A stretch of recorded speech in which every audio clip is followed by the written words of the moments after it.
नमस्कार साथियों, मैं मनोज अलीगढ़ी और मेरे साथ में हैं प्रोफेसर सगीर अहमद अंसारी सर, जो कि अलीगढ़ मुस्लिम विश्वविद्यालय रेसिडेंस कोचिंग एकेडमी के प्रभारी हैं।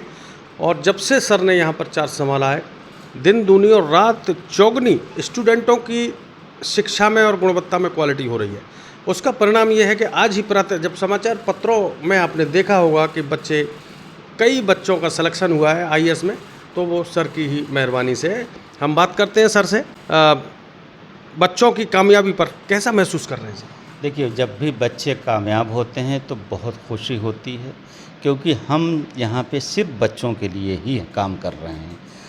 हम तो एज ए टीचर हमारा काम ही है बच्चों के हेल्प करना, उनको इम्प्रूव करना। और जब रिज़ल्ट ऐसे आते हैं जिससे हमें खुशी होती है बहुत, और जब रिज़ल्ट थोड़ा सा डिप होता है या एक्सपेक्टेशन से कम होता है तो हम उसी तरह से अफसोस भी हमें होता है। और फिर हम बच्चों को बुला के अपनी कमियां, उनकी कमियां दोनों एनालाइज करते हैं, और उनको जो है हम मशवरा भी देते हैं कैसे इम्प्रूव करना है। आज सर काफ़ी मिठाई बांटी जा रही थी, शिक्षक ही नहीं बल्कि छात्र छात्राएं भी मिठाई, मानो कोई पर्व हो रहा हो।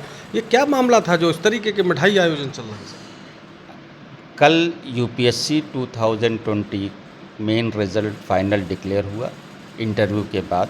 उसमें हमारे यहाँ से 7 स्टूडेंट्स सेलेक्ट हुए, और उसमें हमें ये बताते बहुत खुशी हो रही है कि जो फर्स्ट पोजीशन पे हमारे सेंटर से हैं वो 86 रैंक है उनकी, असद साहब। ये उनका सेकंड अटेम्प्ट था, और इस सेकंड अटेम्प्ट में ही उन्होंने, पहले अटेम्प्ट में भी उन्होंने इंटरव्यू दिया था, और सेकंड अटेम्प्ट में उन्होंने जो भी कमियां थी उसको दूर किया, और हमें बहुत अच्छा लग रहा है कि वो आईएएस बन गए इससे, रेजिडेंशियल कोचिंग एकेडमी से। और पहली बार हमारे सेंटर से इतने बच्चे पिछले एक दशक में क्वालिफाई फाइनल किए हैं। हमेशा 1-2 होते थे, पहली बार हमारे यहाँ से 7 बच्चे सेलेक्ट हुए। प्रोफेसर सगीर साहब, मैं आपको जानकारी दे दूं, जब इस बिल्डिंग की इमारत की उद्घाटन हुआ था तो मैं उस समय कवरेज में आया था। यहाँ पर बहुत से शिक्षा जगत के दिग्गज आए हुए थे और फ्रैंक इस्लाम साहब भी आए हुए थे। तो सर, चूँकि अलीगढ़ मुस्लिम विश्वविद्यालय में परिसर है आपका, आम जन, गरीब, शोषित और वंचित या अल्पसंख्यक समाज के लोग आपसे सीधा जुड़ना चाहें तो उसकी क्या शर्तें हैं, क्या नियम है, और किस तरीके से, क्या सिविलियन लोग भी जो अलीगढ़ मुस्लिम विश्वविद्यालय के स्टूडेंट नहीं हैं, क्या वे भी सीधे आ सकते? ये सेंटर सबके लिए ओपन है, इसमें कोई वो नहीं है। ये इंटरनल एक्सटर्नल का इसमें हम कोई डिफरेंशिएशन नहीं करते हैं। और हमारा जो एडवर्टीज़मेंट नेशनल डेलीज़ में आता है और लोकल अखबारों में भी आता है, वेबसाइट पे भी देते हैं, सोशल मीडिया पे भी देते हैं, और उससे जो है वह वाइडर पब्लिसिटी होती है। हर साल हम ऑल इंडिया बेसिस पे 6 अलग अलग सेंटर्स पे टेस्ट कराते हैं, और उससे जो बच्चे से पहले रिटन में टेस्ट होता है, फिर एक ग्रुप इंटरव्यू होता है, फिर फाइनल सिलेक्शन प्योरली मेरिट से होता है। इसमें बस हमारा जो क्राइटेरिया है वो भारत सरकार ने जो यूजीसी के ज़रिए हमें गाइडलाइंस दी हैं उसके तहत हम करते हैं। ये सभी माइनॉरिटीज़ और सर, अलीगढ़ में एक पिछले दिनों निःशुल्क कोचिंग प्रारंभ हुई और उसका परिणाम ये हुआ कि लगातार हर वर्ष बच्चे निखरते जा रहे हैं और उनका सिलेक्शन होता जा रहा है। सर, क्या हमें आपके यहाँ कोचिंग लेने के लिए मोटी फीस देनी होगी या सरकार द्वारा कोई योजना है? हमारे यहाँ कोई फ़ीस नहीं देनी होती है, हम एकदम फ्री में कोचिंग देते हैं। बल्कि जब हम इनको कुछ बच्चों को 20% बच्चों को बल्कि स्कॉलरशिप भी देते हैं, और हॉस्टल फ्री में देते हैं। सिर्फ फूड चार्ज उनका लगता है जो लगभग 1500-1600 रुपये आता है। लाइब्रेरी फैसिलिटी, सारी फैसिलिटी यहाँ पे फ्री है, क्लासेस फ्री हैं बिल्कुल। तो यहाँ पर एडमिशन के लिए यकीनन सर एमपी, विधायक आईएएस ऑफिसर्स, पुलिस ऑफिसर्स या वीसी साहब की सिफारिश से एडमिशन होते होंगे। देखिए, मैं पिछले 5 साल से इससे एसोसिएटेड हूँ।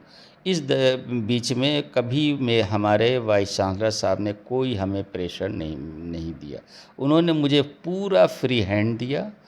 और हाँ, कभी-कभी स्टूडेंट लीडर्स और नेताओं के भी आए हैं और पॉलिटिकल लीडर्स के, लेकिन हम उनको मेरिट दिखा देते हैं कि साहब इसी मेरिट से हम सारा काम करते हैं, इसमें कहीं से कोई गुंजाइश नहीं है। हम सिर्फ सिलेक्शन मेरिट से करते हैं। आप हमारे यहाँ हॉस्टल में देख लीजिए, अलग अलग स्टेट्स के बच्चे हैं, अलग अलग मज़हब के हैं और अलग अलग जातियों के भी हैं। देखिए, ये हमारा जो सेंटर है ये कोचिंग दे रहा है। शिक्षा तो हमारे विश्वविद्यालय में दी जाती है। हम लोग वो ग्रेजुएशन करके यहाँ आते हैं और हम उनको किस तरह से कंपटीशन, अलग अलग 3 तरह के कंपटीशंस की हम तैयारी कराते हैं। यूपीएससी मेंस एग्ज़ामिनेशन, फिर staff selection commission CGL examination और judicial service, provincial judicial services examination. इन तीनों की अलग अलग हम कोचिंग कराते हैं। इसमें हमारा जो मेन फोकस होता है कि बच्चों को बेसिक जो एग्ज़ाम में सवालात आते हैं उसको उनको पूरी तरह से तैयार सिर्फ ना कराएं, बल्कि उनकी राइटिंग स्किल को भी इम्प्रूव कराएं। क्योंकि अगर बच्चा जानता है और लिख नहीं सकता तो फिर बेकार है, सारी पढ़ाई बेकार है, वो कितनी मेहनत करेगा, बेकार है। तो इस वजह से हम लोग उस टेस्ट सीरीज़ रेगुलर कराते हैं, मेन में भी कराते हैं, एसए में भी कराते हैं और प्रीलिम्स के हिसाब से भी कराते हैं। ठीक है, राजा का बेटा राजा ही होगा।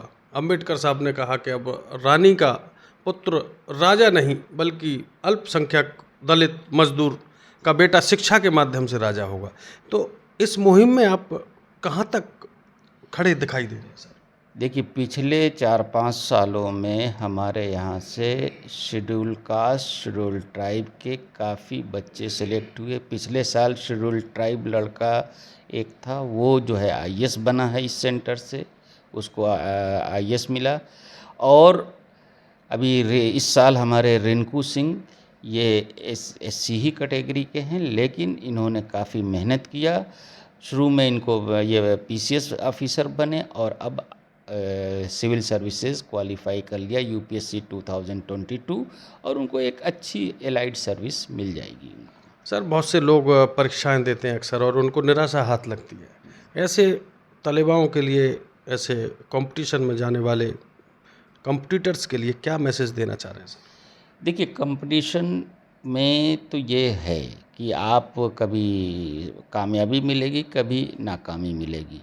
तो कामयाबी से खुश होना चाहिए, नाकामी को भी एक फेलोर नहीं समझना चाहिए, बल्कि एक अवसर की तरह से उसको इस्तेमाल करना चाहिए। और दूसरी, अगर आप एलिजिबल नहीं हैं उस कंपटीशन के लिए, फिर दूसरे बहुत सारे अल्टरनेटिव्स हैं, उसमें भी जा सकते हैं।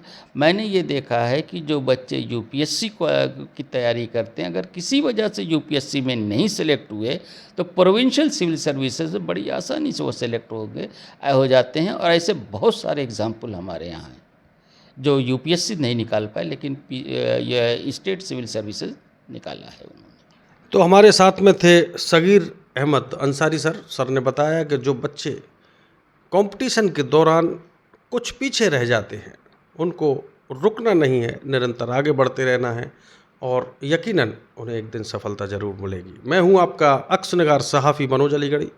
जल्द मुलाकात होगी। बहुत बहुत धन्यवाद।